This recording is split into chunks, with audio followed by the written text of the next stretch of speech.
Hi guys, welcome to YILDIZ readings for those of you who are new. So here we have your romance read, but it's not just any old romance read.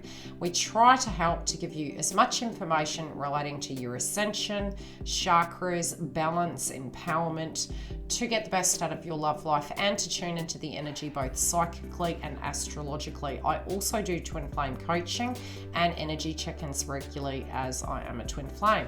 So if you do need a booking, the link is directly below. Please join us as these updates are regular here at YILDIZ readings, and we will not make you wait any longer. Let's get into your romance house and see what could be energetically coming through for you. Love and light, guys. Grab a cuppa, sit back and relax, and let's get into it. Hi Virgo, we're here to do your psychic intuitive romance read. For those of you that don't know, I'm a psychic medium. Return bees, welcome back, guys. Now, you have an interesting ruin. It is this, the crowning energy inside your romance house. Now, I do cover external energies as well to implement the best out of your love life and to give you the ability to understand why certain things are happening, as well as I can potentially pick up on blockages in your connection. Now, I do read for twin flame, soulmate energies, and collective energy. So you don't actually have to be with this person, but some of you can be. Let's read from the book and get into your read and see what can be happening. Now, number one, we did have the full moon in Virgo on the 27th of February, 2021. And that resonance was a full moon. It can feel purgatory. It's an ending of one cycle, a beginning of a new one. And the way you're showing up inside your connection can be changing, be it you're together or not. You also currently have, now I've got to sit back and look at your chart. Where am I? Blinding lights. Now, the heavy hitting energy was Aquarius, because we had Mercury transiting Aquarius, we had Venus transiting Aquarius, Sun, Moon, you name it. So it was cognitive energy, it was thoughts, and we also had heart chakra, being that you're both governed by Mercury and connected to Chiron. So, you know, from a health point of view, you may have been sitting there, very first house placement with the full moon in Virgo, and it's like, okay, existential crisis, so to speak. It's like, I'm not everything. Not everything. I need to get grounded. Some of it with the full moon, you may have been working very hard. You may have been also having to deal with healthy boundaries, deal with wounds. You do have the orange chakra coming up. So, you know, it's having the energy to do things. It's health. It's the adrenal gland. It's trying to get to a point you can keep those things balanced. So we do have the orange chakra coming through, all right? This is your crowning energy. Now, you do have, let's look at your 7th house. And I can't see through the light for the life of me. Okay, Pisces season is upon us in the month of March, which makes sense. So your romance house is activated. And you can look at this, and it's almost like, you know, every second year we have a Venus retrograde. But when we have high vibrations occurring and hitting your natal Venus house, it can feel like a tune into the direct energy inside of your romance house. Now, we're still in Mercury in shadow, okay? So check your healthy boundaries between now and the 13th. It's shadow direct, but again, because you have 6th house, you need to create healthy boundaries. You're getting yourself imbalanced. You can be more inclined to triggers, but you will start feeling more vital. Now, as we have Mars transit over to Gemini, which is occurring on the 3rd, it's linked to the North Node. So you're going to be able to pour more energy into those circumstances to shift them about, and this can also be relating to income and employment. Now, the ruin that you have is Gibo. And whenever I say this, and I straight off the point what it is, sometimes we can feel that we've been doing things inside our love life and inside of all these circumstances, and are we getting anywhere? And it's nothing is for nothing, but it's also not overgiving. To a point that there's a cost to everything that we do. There's also a cause and effect. There's light and dark. And this is coming through in your life at the moment. Now, there is an old cycle that hasn't been completed. And it can be as we move out of shadow phase. Yes, we've had the full moon in your natal 1st house placement. So for you personally and spiritually, you potentially can feel that there's, you know, you're wanting to complete something. Now, Virgo is innately in nature, which you know very well. You're the Virgo.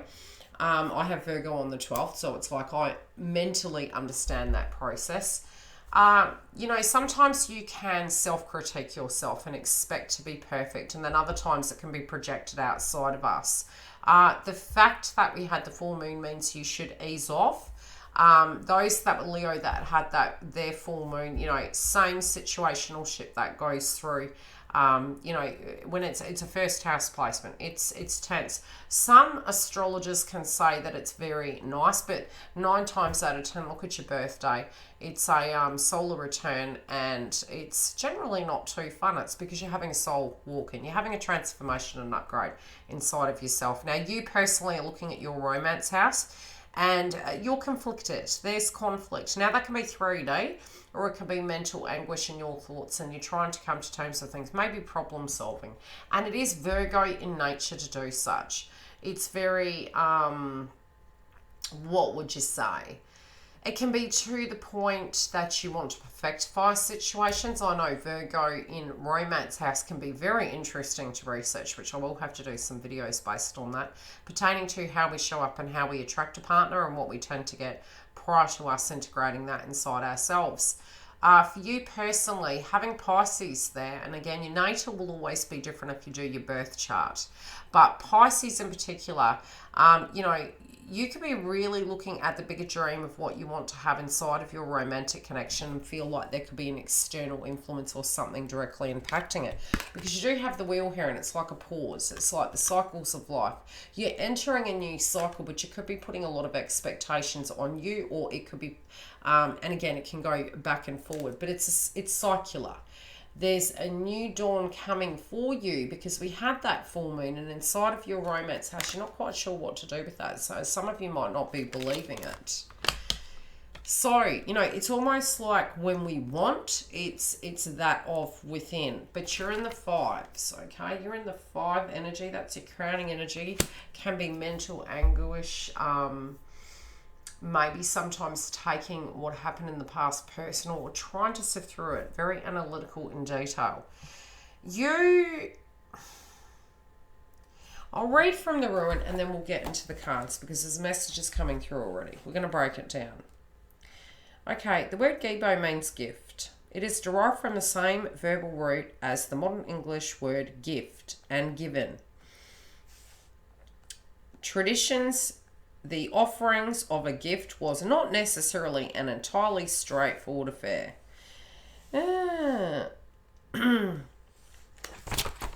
Okay, mundane. Gift, opportunity, partnership, love match, sacrifice, nothing is for nothing. Esoteric, karmic union, divine revelation. Gibo is a wonderful positive ruin promising positive exchange, connections and interactions on fair play on all levels.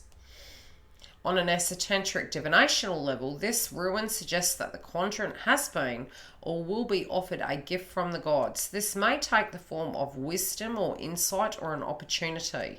The quadrant is warned, however, of the responsibilities, Saturn and Aquarius. It's like, the powers within our side, on our side also. What they do with it is theirs. We can't change that. We can change how we directly relate to it. The quadrant is warned, however, of the responsibility inherently in accepting such a gift. The old Norse philosopher says nothing comes from nothing, emphasizing the quadrant's onus to use the gift correctly and acknowledge both the given and the giver. Reversed warns against taking gifts or relationships for granted. At worst, it can foreshadow theft or betrayal.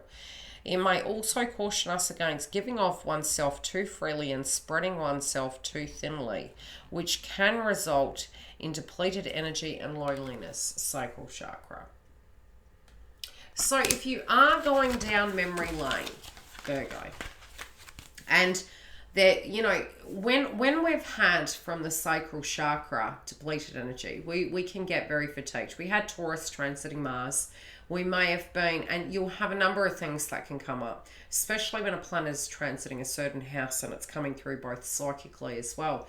When we have developed one way of being And then we have a consciousness awakening towards a circumstance, and we continue to do that. There's a consequence for an action, basically. But then it's not that that can't be changed. It's that when we have received that, and that's what Gebo's suggesting, it's, okay, now that you have that knowledge of where a circumstance is out of balance, out of order, maybe overcompensating, overgiving to the detriment of our health. And it's almost like the analogy I use of, you can't help others unless we can help ourselves. And sometimes we have avoidance towards self and we push it onto another person because projection is the reflection. And I'm not saying that's what you're doing. It's an analogy to help you in your own personal circumstances work out how it directly resonates with you. So because you had 6th house placement and the cards that are coming through already, it's showing as though you have had an epiphany. And that epiphany is guiding you towards how to deal with this now with the information you have. The accountability is the absorption of the information like a sponge and the application and the implementation of what the next step will be without attachment to what the other will do. Does that make sense? Because that's not what we have control over, but something that you have had an epiphany about, you're about to make a decision. Softly, softly, the tender touch. You didn't know, okay? These things you didn't know, you didn't see. Maybe you thought sacrifice meant love. And in a way, now that you have that power, what are you going to do with it? So, don't think that this person does not love you. Don't think that you have to be everything, because that was one of the largest things I learned, is that inside of our connections and love and work, we can't do everything. It's impossible. And it's not, it's been societal expectations that state so. So when we get that download, we might be dealing with some adverse situation, especially because this is a romantic connection we're tuning into. You're not wanting to make foolish decisions. So you've sort of had a download, you feel some sort of way about this situation, and now you're sitting with it and you're cautioning yourself. You're like, okay, when I know better, I do better. How can I look at this circumstance? You might feel like you can't speak your truth, and I'm going to pull a clarifier, because I feel this is sometimes when we say healthy boundaries, every word, especially in the dictionary, has a different meaning directly to us. So I could say j'adore perfume, and that could take you back to a memory. Or you could say, no, I'm allergic, I can't have perfume on. Do you know what I mean? So in this sense of a circumstance, it's having a feeling for you, but it's worth energy. It's self-worth energy. It's value systems conditioning. The languages of love, that's all I can say. You over here think love equals this. They over there think love equals that. And the funny thing is, watch each other's body language, mannerisms, demeanor. Look at that as research. Because then we can cross it and we actually realize that of what we give to another is what we want for ourselves. And so we think that person is a bit silly when they don't see that we're showing them love, because that's what we actually require in our life. So the languages of love is to understand it so that you can grasp what they're needing in a sense of love to manifest that in. So you're taking a pause here right now. You're like, something's irritating you. You could be putting pressure on yourself. You have emotions coming up. You feel potentially, you could be very critical towards yourself. The foundation is stagnation. It's because you're having a physical upgrade with this. You're having a viewpoint of this. It's not necessarily that it's stagnant.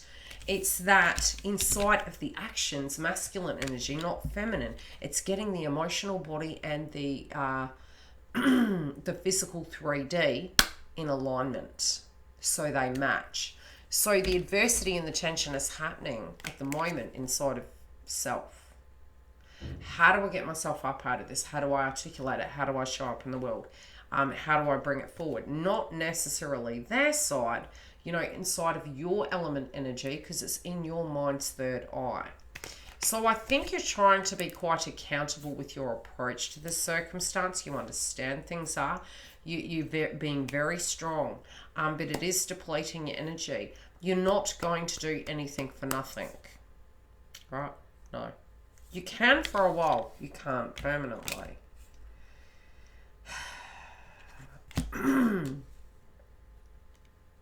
Something's making you unhappy. Now, this can be keeping you up at night with the moths coming through. And one could say they're butterflies, but I'm seeing moths in my third eye right now.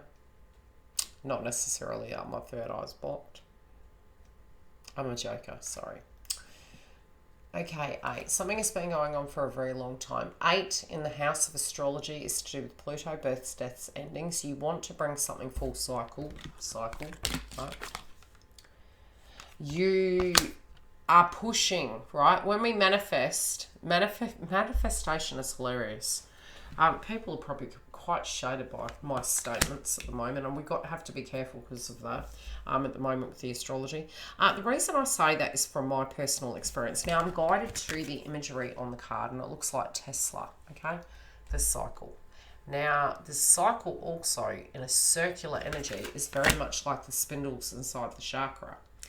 Initially, we have at all times been manifesting. I don't want that to happen. I don't want this to happen.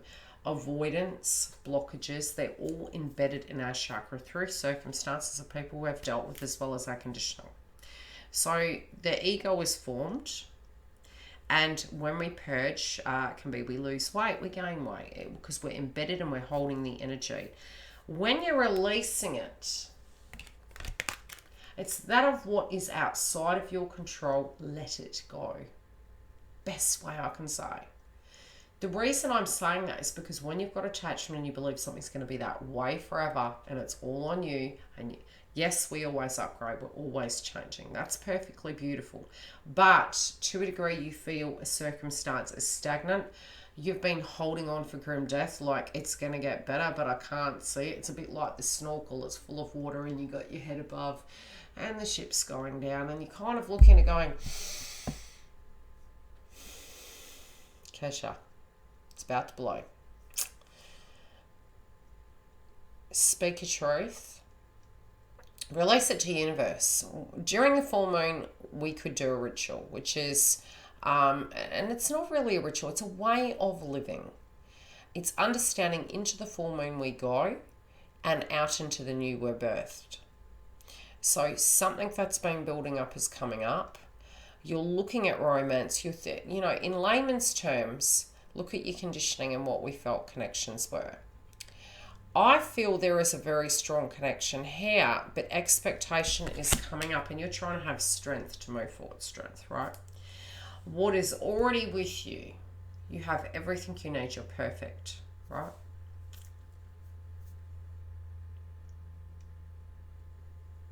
Something's making you emotional at the moment.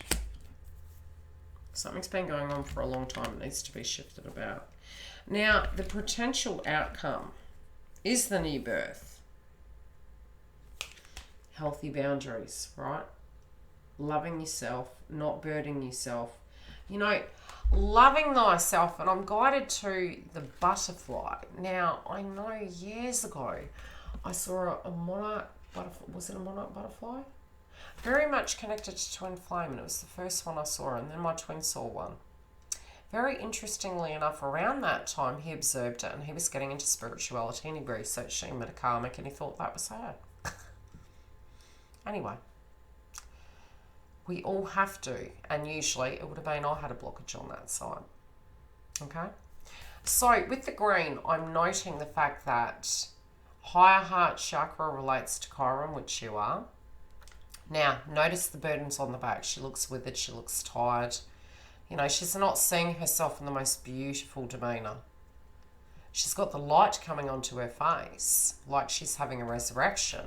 And she's got the thorns of the rose in her hand. Protection of energy. Depleted. The outcome is not to rob Penny to pay Paul. There's a lesson in this. There is a loved one also on the other side who's beside you. They're helping you. They love you for who you are.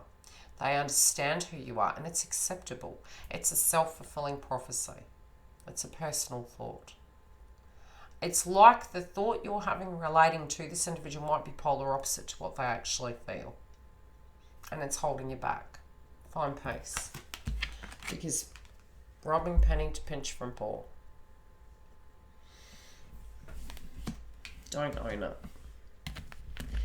Let's see what they want you to know, and we'll get into the extension. Oh, okay. Yeah. Returning to Innocence. That was the song that was coming up, doing all the romance reads. A new dawn. Returning to innocence. There can be a subject relating to a child. Guilt relating to that. Inner child wounds. But it takes two to tango. It's joining. It's bringing everything together. Working together as a team. You know, it's okay. It's okay to get tired. But there's also returning to innocence, point blank, zero, and loving the inner child. Making peace with that. How does this love interest say this?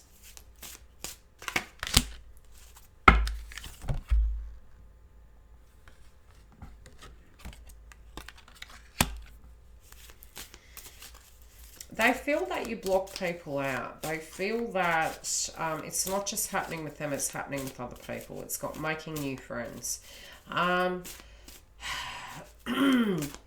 thing is, even with ourselves making new friends, it can be, how do I put it? It's almost like we are our best friend. Yeah, you're very protective of yourself, and they're finding it difficult to get in. Sometimes, you know, you're moving beyond that. But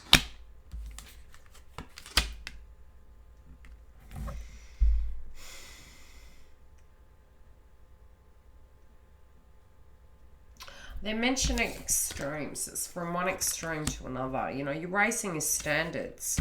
But then, you know, the balance is needed. They're saying you're being very hard on yourself. Okay, what's going on with them?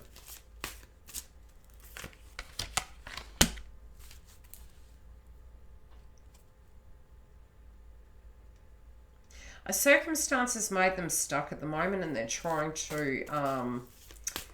what do you call it? They're trying to make the best out of a circumstance in which they are. What are they going to do? They're positive about it. But some of this is like, unless you tell me, this is sort of what's going on. And this can swap, okay? But there is a scenario where communication is required. And, you know, seeing it is believing it. Actions matching words. Having a physical new beginning. You know, increasing your standard. Looking at circumstances differently. Not going anywhere. And I don't feel this person's going anywhere. Because the happiness and the togetherness is going to be part of the equation. Okay. What's at the heart of this, please, before we get into the extension? Okay, some sense of clarity is going to come through to you. We're going to go into the extension read. You may have to be, how do I put it, with the crowning energy. This conflict, it's mind, right? I'm seeing mind. I'm seeing healthy boundaries. I'm seeing mind. I'm seeing a plan of action. Needing the energy to do it, to address the elephant in the room. The bravery will be, once you've absorbed that information, Gibo, looked at it and had enough info to make a decision on, that's when I think movement's happening. I will get into the extension to see the overall connection and what's hidden. But I do feel ultimately you're going through a bit of a transformation, and as you move forward, you will have the clarity. See you soon in the Members Zone. See you during Twin Flame Live. Thanks for joining us. If you do want the extension read, it is in the link directly below in the box. Also, all the booking information is there. Please subscribe if you do want to have current updates relating to astrology, moon energy, twin flame path. I do have super chats, so if you do feel you can't afford a reading, you can jump through and have a question during the sessions, as well as if you haven't joined my website, please do, because I do put up notifications relating to when I'm coming live, any events coming up, and specials. Take care. I will see you later. Have a great week.